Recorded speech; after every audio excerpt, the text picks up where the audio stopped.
Welcome to the Great Detectives of Old Time Radio. From Boise, Idaho, this is your host, Adam Graham.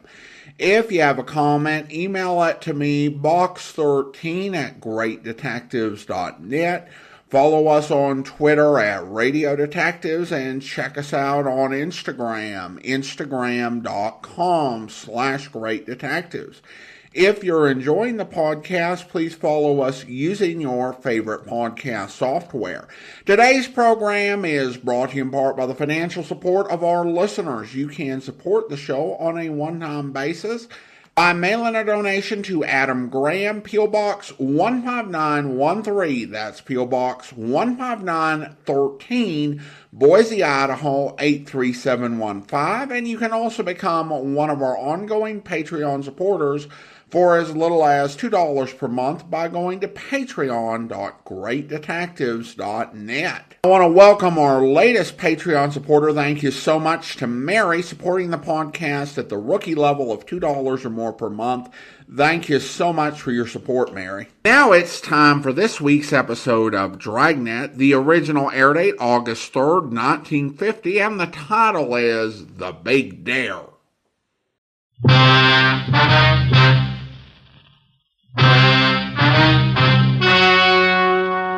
The story you are about to hear is true. Only the names have been changed to protect the innocent.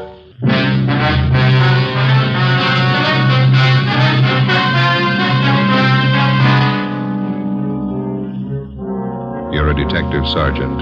You're assigned to homicide detail. A woman is knifed to death in her home. The body bears the mark of inhuman attack. The killer escapes.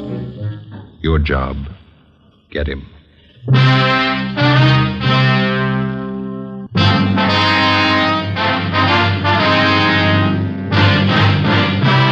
Dragnet, the documented drama of an actual crime. For the next 30 minutes, in cooperation with the Los Angeles Police Department, you will travel step by step on the side of the law through an actual case from official police files. From beginning to end, from crime to punishment, Dragnet is the story of your police force in action. It was Wednesday, September 29th. It was warm in Los Angeles. We were working the night watch out of homicide detail. My partner's Ben Romero. The boss is Captain Blaine Steed. My name's Friday. I was on the way back from the interrogation room. It was 11:23 p.m. when they got to room 42. Homicide. Hi, Lorraine. Hello, Joe. Like type this up for me? It's a dead body report. Yeah, okay. Thank you. Joe? How you doing? They bring Palmer in yet? He's in the interrogation room. Captain's with him. What's his story? He claims he had nothing to do with it. You contact any of the boys' relatives? Says he hasn't got any in town. It was just him and his mother. You called Juvenile Hall, didn't you? Yeah, they'll look after him for the time being. Pretty big shock for a kid. Yeah. Did you get anything out of him? Harry and I have been talking to him. Just starting to make sense. You want to lend a hand? Sure. We're going to the beach tomorrow, my mother and I. She had the day off and we were going to the beach. That's all I know. That's all she told me. Harry? Hi. You want to give it a try? Yeah. All right, Robert. Come on, son. It's going to be all right now. We need your help, Robert. Think you could answer a few questions for us? How about a bite to eat, son? Can I get you something? No, I'm not hungry. I'm okay. That's the stuff. Well, here, take it. It's a clean handkerchief. Yeah. You're the cop that drove me down here, aren't you? That's right. I'm not going back to the house. You won't have to, son. I'm never going back to that place. All right. Oh, it was awful. Could you start from the beginning for us, Bob, and just take it easy? Tell us what you know. Okay. Think I could have a Coke? I'll pick up a couple. Be right back. Right here. Thanks, Harry. Well, all I know is I left the house about 7:30.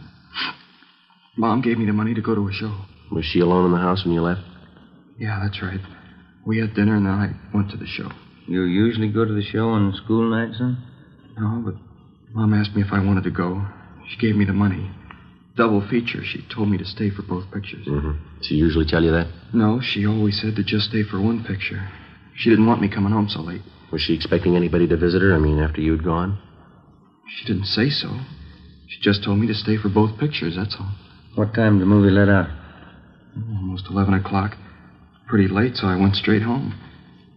Mom was in the bedroom.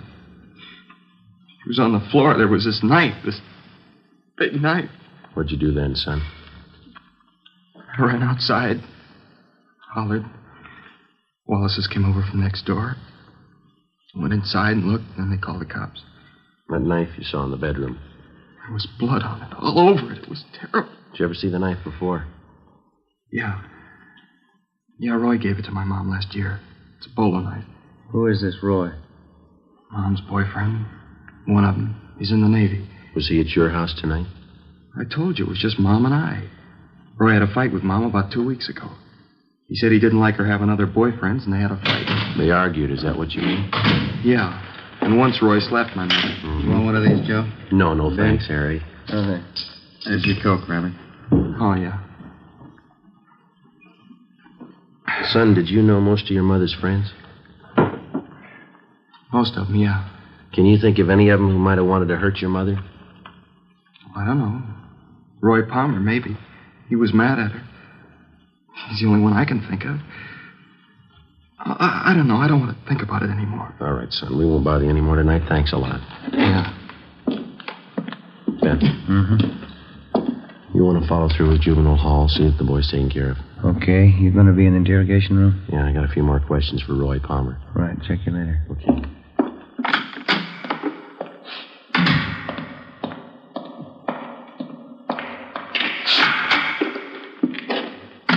Crime lab back yet, Friday? No, not yet, Captain.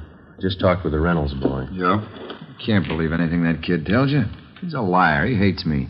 You give him reason to hate you, Palmer? The kid's a liar, that's all. You were his mother's boyfriend. He says 2 weeks ago you had a fight with her that you slapped her. All right, I slapped her. That don't make it murder. I wasn't near that house last night, and I didn't kill her. We found your knife in her bag. Huh? A bolo knife, bone handle. It's not mine. I gave it to her a year ago for a present. Didn't even know she still had it. Look, why do you have to pick on me? Because you had a motive and you haven't got an alibi. What about all those bums you used to run around with? Why don't you ask them for alibis? When we find them, we'll ask them. Do you know any of them, Palmer? The other men that she went out with? How'd I know? The only time she ran around was when I was on sea duty. And how'd you know she was running around? Friends of mine. We saw her out with these guys. I get it. Interrogation room, Friday. Lee Jones, Joe. Just got back from the Dixon house. Anything? Off to a fast start. Leighton Prince checked the murder weapon, that knife. Dusted the handle. Yeah? Fingerprints, perfect set.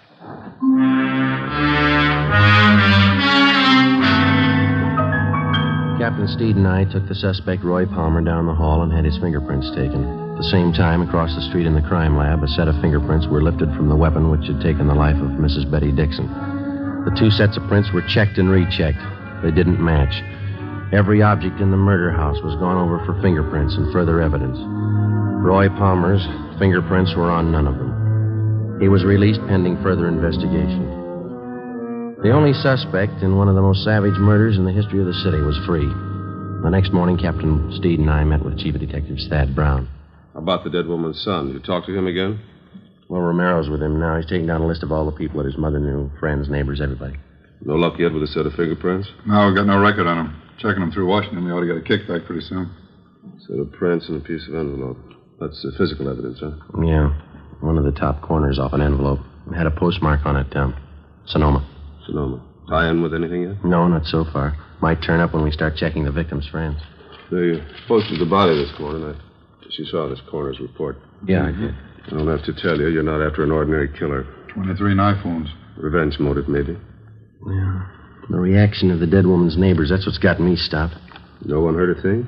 Mitchell and Didion are still covering the neighborhood. Haven't found anyone yet who saw or heard anything unusual. Well, I can't buy it. A woman isn't just cut down like that without some kind of a commotion. Besides, the homes in that neighborhood are fairly close together. Shouldn't take much to make yourself heard from one house to the other. No sign of robbery or burglary? No, according to the boy, the house is intact. Nobody touched anything. Leaves you with the boyfriend angle. Lover's quarrel. We're stuck with it, yeah. Hi, Chief. Romero, come in. How'd you make out? Better than I thought. Boy was over most of his shop this morning. Did he talk? 5 pages of names and addresses. He gave me all of them. Well, how about that boyfriend angle? Oh, about half a dozen names. Seems the mother had quite a social life since the boy's father died. You confirmed the boy's story about going to the movies? Yeah, it checks out. Pretty nice kid, considering the environment he's been raised in. How about those names, Ben? Any of them list Sonoma as their hometown? No, I don't think so. Let me check here. Okay. No.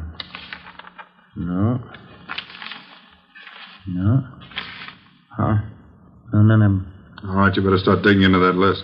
Postmark may tie in later. Meantime, you still have that set of fingerprints. No chance for a mistake there. When you reach the right man, those prints will connect him with the killing. That makes it simple for you. Prints will tell us who he is. You got only one answer to dig for. Yeah. Where he is. Thursday, September 30th, 11 a.m. We started checking the list of the murdered woman's friends through R&I for any possible criminal record. It's usually the case that a major crime rates headline space twice, when the crime is committed, when the criminal is apprehended. Between the two, more than often, there's a space of weeks and months, sometimes even years, in which the police officer goes through the monotonous, undramatic business of checking files, asking questions, sifting and sorting leads and evidence until he finally reaches the criminal. For a news story, it's pretty dull material, but it proves out the contention of most working detectives. You don't catch criminals with headlines. Monday, October 4th, we checked with a Miss Lucille Dana, a counter clerk at a little market out on Crenshaw. Terrible. I've been away on my vacation. Heard about it when I got home yesterday. You were pretty good friends with Betty Dixon.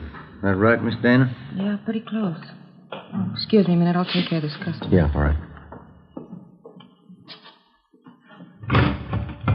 Is everything, sir? No, 2 bags of them jelly beans, please. All right.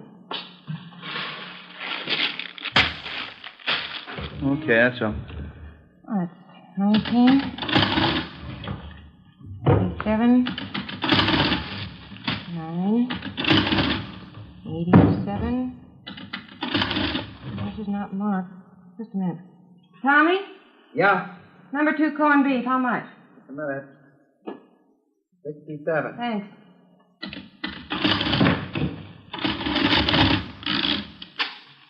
$2.17 out of 5.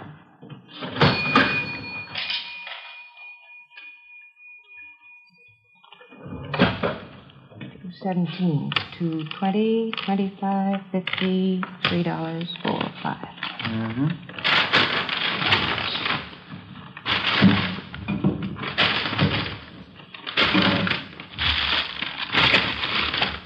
Thank you. Okay. I just can't get over it, Sergeant. Poor Betty. We understand that you used to go out with the Dixon woman, Miss Dana. Do you know most of her close friends? Well, most of her men friends. We used to double date a lot together. Mm-hmm. I wonder if you'd take a look at this list of names that we have here. All right. Let's see. Mm-hmm. Now, does that about cover all her boyfriends, all that you knew of anyway? Yeah, I think so. Let's see. Tony Morse, Yarborough, Al O'Neill. You don't have Floyd down here. Who was that, Floyd? Who? I never did know what his last name was. He used to take both of us out, Betty and I. Seemed to like her quite a bit. When's the last time she was out with him, do you know? Oh, 5 or 6 months ago at least. Kind of strange. How do you mean? Floyd. Jealous, you know. Hot temper. Said he was Spanish, but he had a light complexion. Oh, excuse me, please. Sure. Yes, sir? A pack of that mint gum and some lighter flints, please. Yes, sir. 25. Thank you. All right.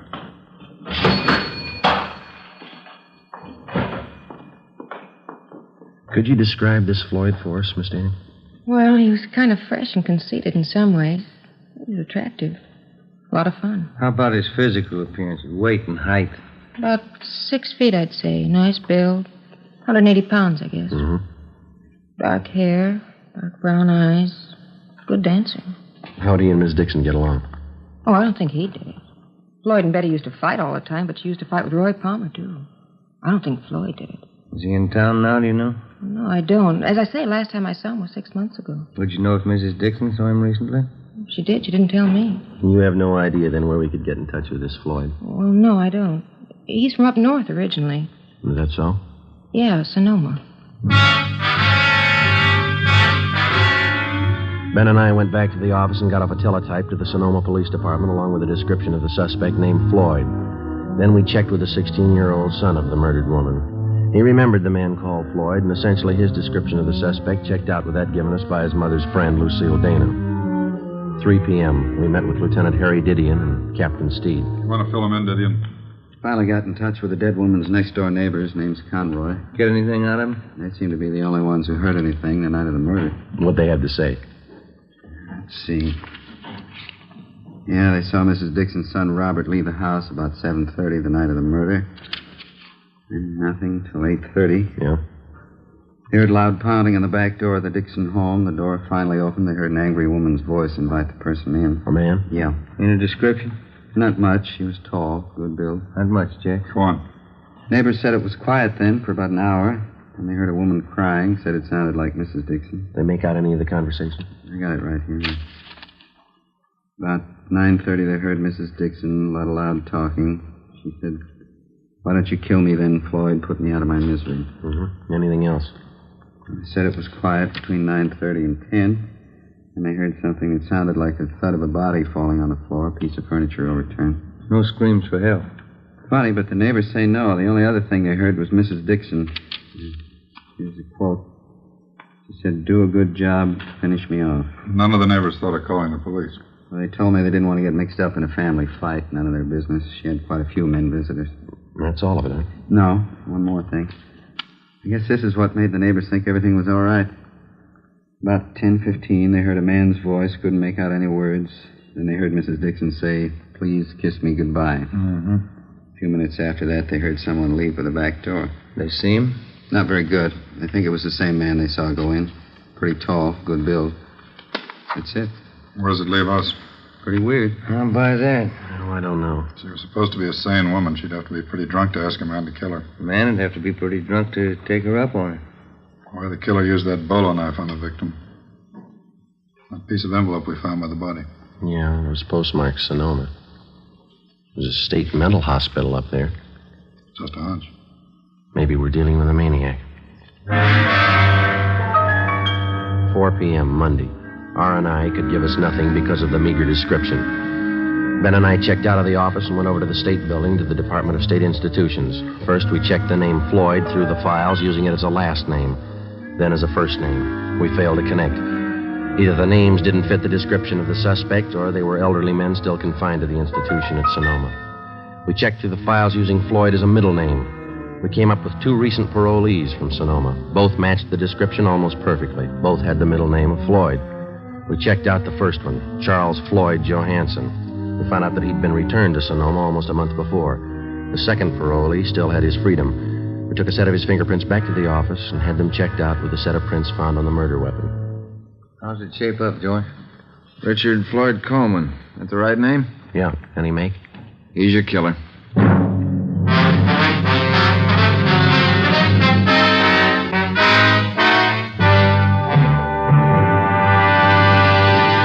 You are listening to Dragnet, the case history of a police investigation presented in the public interest.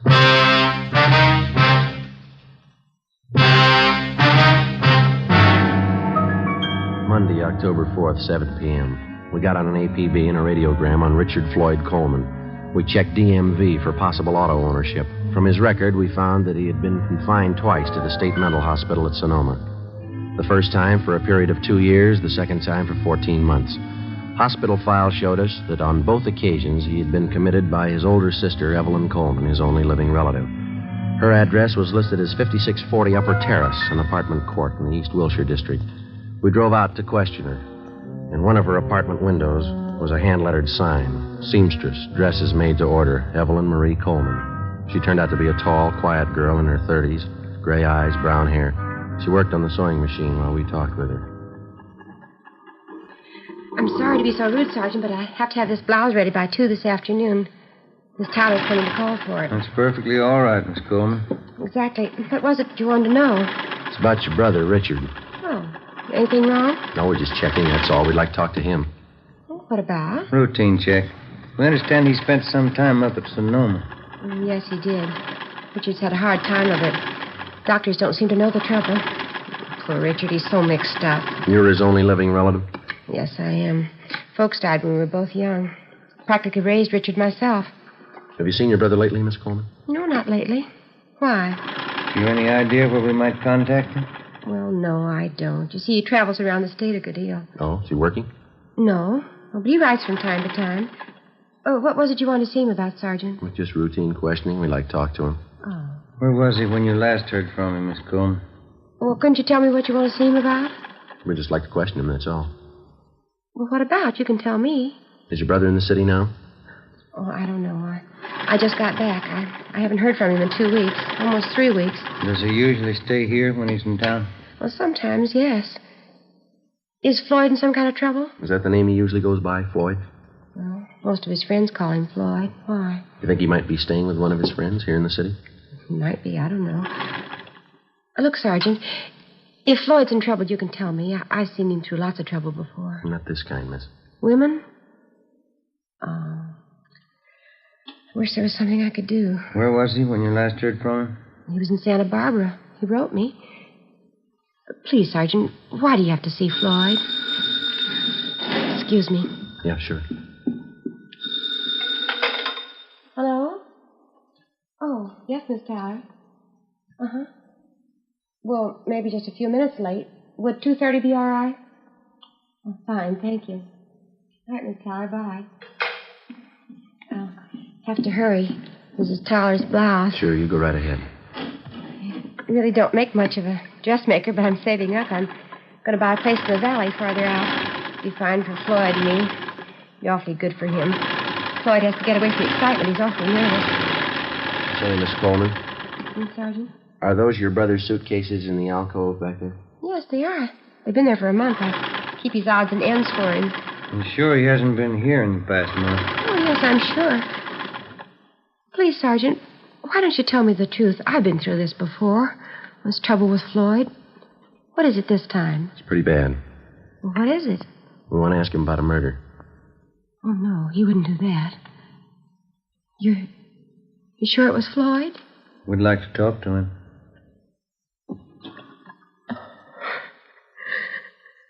Floyd.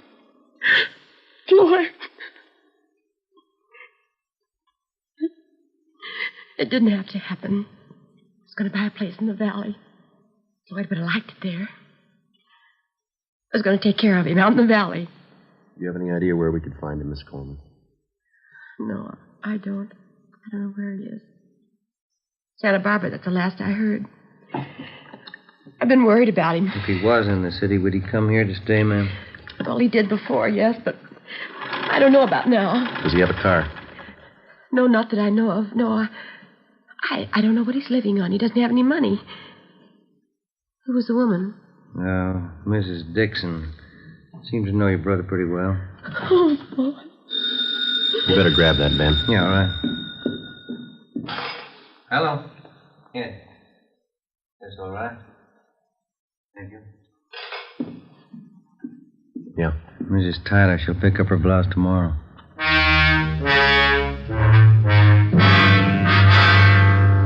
Ben and I left Evelyn Coleman's place and went back to the office. A stakeout was placed on her apartment.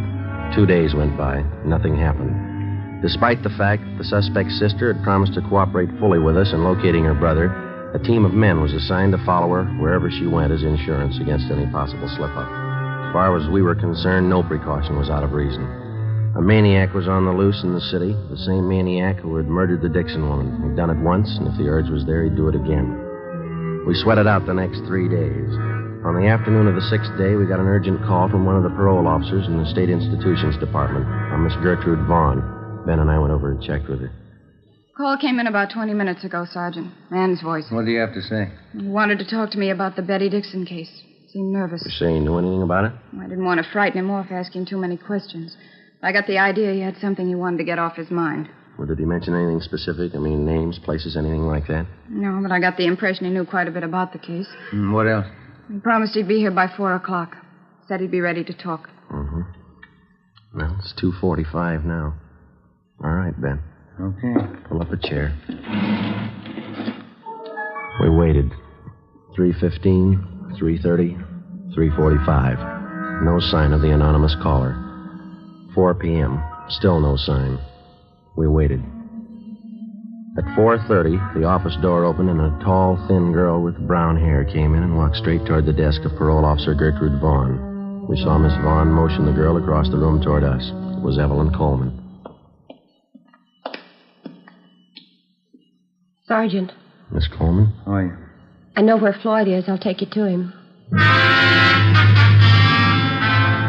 4:35 p.m. Ben and I left the state building with Evelyn Coleman, got in our car, and drove north across the city, according to her directions, until we got on Highway 66.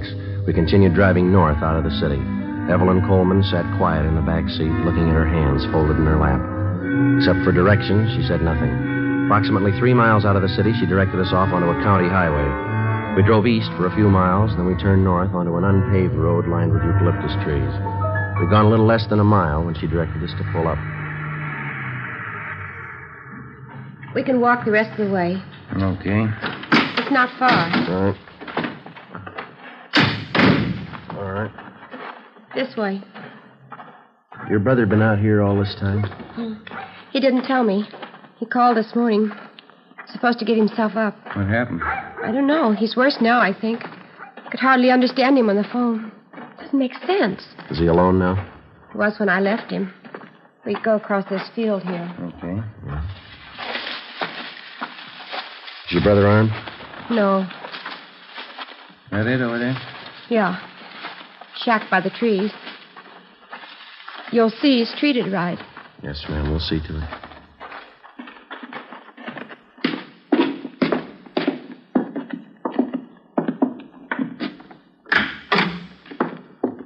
Evelyn? Evie? I brought them in, Floyd. They'll take you back. I'm Richard Floyd Coleman. I want to tell you I killed Betty Dixon. All right, Ben. I wanted to marry her. She didn't want it. She dared me to kill her. I grabbed the knife. We can talk about it later, huh? She was lying on the floor. She said, "Kiss me goodbye." I held on to her. She seemed to go to sleep. We have to go, Floyd. You tell him, Evie, I loved her. You tell him that. Yeah, I will. She dared me to kill her. She said I didn't have the nerve. She asked me to. Yeah, all right. Come on. Try to tell him that at the hospital. Yeah.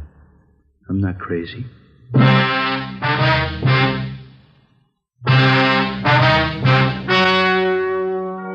The story you have just heard was true.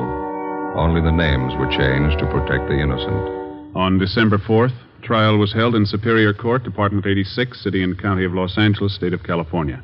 In a moment, the results of that trial. And now, here is our star, Jack Webb. Thank you.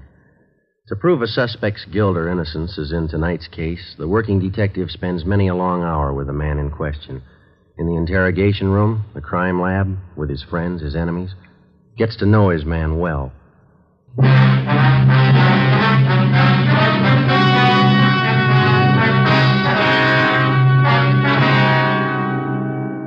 Richard Floyd Coleman was examined by 6 psychiatrists appointed by the court and was found to be criminally insane. He was committed to the state mental hospital at Mendocino for an indefinite period of time. You have just heard Dragnet, a series of authentic cases from official files. Technical advice for Dragnet comes from the Office of Chief of Police W.A. Wharton, Los Angeles Police Department. Sarah Berner is delightful in Sarah's Private Caper, next on NBC.